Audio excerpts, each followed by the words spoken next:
How to change the brakes on your car or vehicle. Let's get into it. Over some tools we're going to need for this.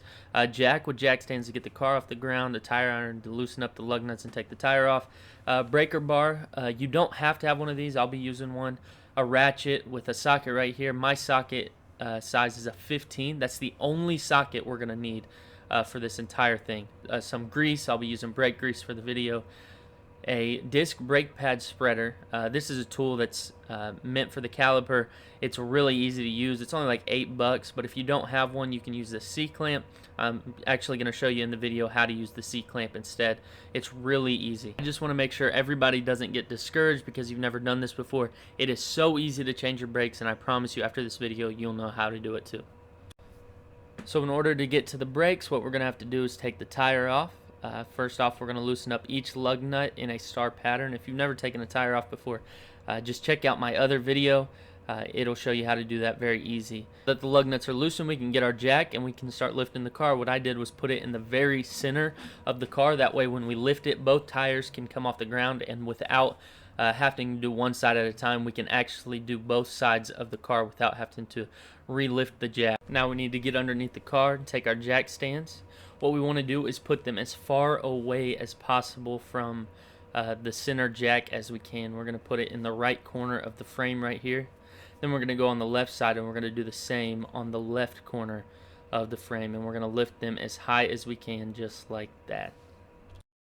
Now we're going to slowly lower the weight of the car onto the jack stands. For a little bit of extra support, we're just going to lift the jack up high enough to touch the frame, but not lift it any. Now with the car off the ground, it's time to take the tire the rest of the way off.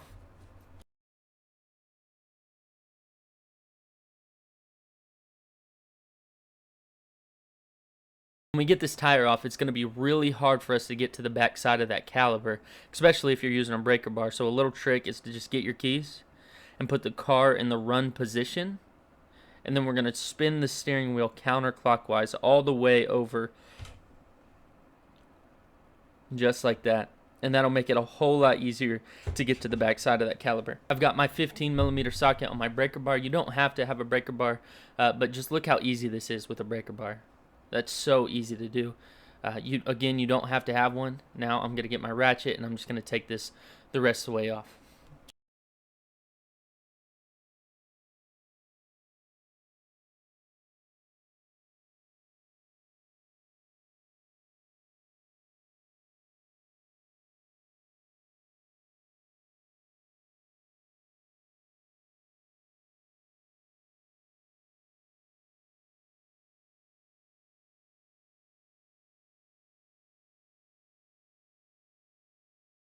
Alright, so let's explain this a little bit. This is a brake caliper. Inside we got a piston right there, we got our brake pads, and then we have the rotor. And what happens here, that piston, when you press on the brakes of your car, that piston will push your brake pads up against the rotor, which will actually stop the car. And that piston, it has a lot of pressure, which makes it, when it pinches together, it makes it really hard for you to actually lift this up. So what a lot of people will do is they'll take a screwdriver and from the bottom pry this thing open. What I do is I take a little crowbar or screwdriver and stick it in the rotor right there, and just give it a little bit of pressure, and it moves that caliper, that piston back a little bit, making it very easy to open up the caliper. Now that the caliper's open, we're just going to take the brake pads out. Look how easy it is to take the brake pads out. I told you at the beginning of the video that this was a very easy project. It's not hard. Please don't get discouraged doing this. Anybody can do it. It's so easy. And look how easy it is just to slide them back in when we put the new ones in. It'll be that easy. It's not hard to do. You just got to get to the brake pads and take them in and out. Here's the new brake pads. They look so much better than the old ones. These old ones actually have a little bit of meat left on them compared to a lot of them that you'll see. But as you compare them, you can see how the new ones have so much more on them just because of the wear that these ones have used. Now before we put our new brake pads in, what we want to do is get some grease, and we're going to put some grease on the clips where the brake pads actually slide in. Normally I would tell you to change the clips, but I am a mailman. I change my brakes pretty often, so these are pretty new clips on here, but you want to grease up everywhere where the brakes are going to be touching. It's time to put the actual pads in. What we want to do is get some more grease. We're going to put it all over the back of these pads, And these pads actually have a little metal plate on them for noise reduction, but just to be safe, we're going to put a little more grease on it. But you don't want to get it on the front, as I just pointed to. You want to make sure that stays completely dry, and you don't want any grease on that at all. And then, like I said, it's very easy to put these in. They just slide in and out just like that. Just to show you real quick, these brakes, when the car is actually moving and the brakes are going in and out, these brake pads will move a little bit, and that's what can cause some squeaking, and we don't want any squeaking. That's why we put grease on all the parts that are actually going to touch the brake pads.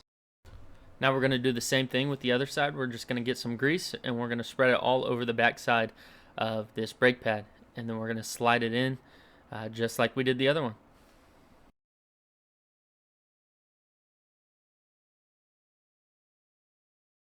So as we showed earlier, this piston and the caliper, it's actually pushed out right now because the brakes push it out. And obviously with these newer brake pads being fatter than the old ones, this thing isn't just going to fit right over top of them. So what we actually have to do is push that piston back in as far as we can. So we can use this tool, as I showed in the beginning of the video. I'm not going to be using this tool in the video because I'm sure most people won't have it. But if changing your brakes is something you want to start doing on your own, this is just an easy way to do it. It's only like $8 at the auto parts store, but this is how we're going to do it. We're going to use a C-clamp. Most people have a C-clamp somewhere around the house, or maybe your dad does, your grandpa. You can borrow a C-clamp from somebody. We're going to take an old brake pad. We're going to push it against the piston, and we're just going to use this C-clamp to tighten those together as much as we can. And then we're going to take them off, and you could see that piston actually go in, and it should just fit right over top of these with ease. Now there's actually going to be a little bit of extra room, and then there's a bushing at the bottom. You just want to make sure that that gets lined up, that that's not bent. I change those pretty often too because I change my brakes, so I won't be changing that this time too, but I usually recommend changing that as well. So now we got our new brakes in, the caliper down. Now we're just going to grease this up, and we're going to put it in, and then we're just going to tighten it down.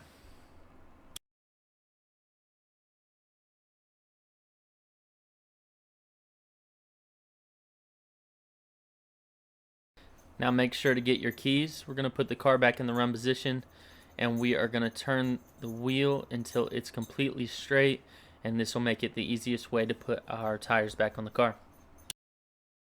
Now let's go get our tire. We're going to put it back on.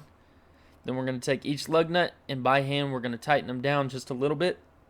Then we'll take our tire iron and tighten them down until they're snug. We don't want them too tight while the tire's still off the ground, because the tire will just spin. So as we're doing this, we're going to tighten them, and if the tire spins at all, we're just going to go to the next lug nut just like that until they are all snug. Now we got to lift the jack off the ground. That way we can get our jack stands out. Get this one out and this one out. Good. Now let's lower the car just a little bit so the tires won't spin. We want it to touch the ground, but we don't want the jack completely off the ground yet. And now we're going to use our breaker bar and a 3/4 inch socket to tighten the lug nuts down. I like using a breaker bar a lot more than my tire iron. It's just another way to do it. I think it's way easier and faster. Alright, now we're almost done. We need to lower the car all the way just like that. And remember, if you put anything in the back of the car to block the tires, remember to get that. If you're the person who looks at your brake caliper after already doing all this stuff and you're like, wow, this looks way different, it's because it is. These are the rear brakes on my car. These actually have to spin. They don't just compress in and out. They have to spin to go in. And they made this tool. It fits right into the little grooves right there, and it spins. I recommend getting this tool. It makes it so much easier. You just put it on a ratchet and do this in 30 seconds. It's just that easy. And it's the exact same process with everything else.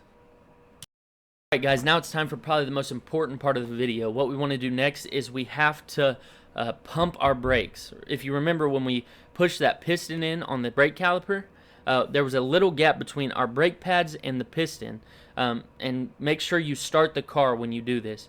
And you'll see we push the brakes in, and it's very easy to go in. It's because there's that little gap. We need to press the brakes in to push that piston up against the brake pads. And if you don't do this, you won't have any brakes when you're actually driving down down the road. So make sure you do this. If this is something you'll forget, before you even start, just grab a sticky note or something and put it on your steering wheel, reminding you to do it at the end. Alright, thank you guys so much for watching the video. If you have never changed your brakes before, but you're going to give it a try after watching this video, make sure you let me know in the comments. Also, if you have any questions about cars or anything that you would like me to show you how to do, also leave that in the comments. Again, thank you guys so much. If you guys liked this video or it helped you at all, please share, comment, like, and subscribe and hit that bell. Thank you guys so much. I'll see you guys in the next video.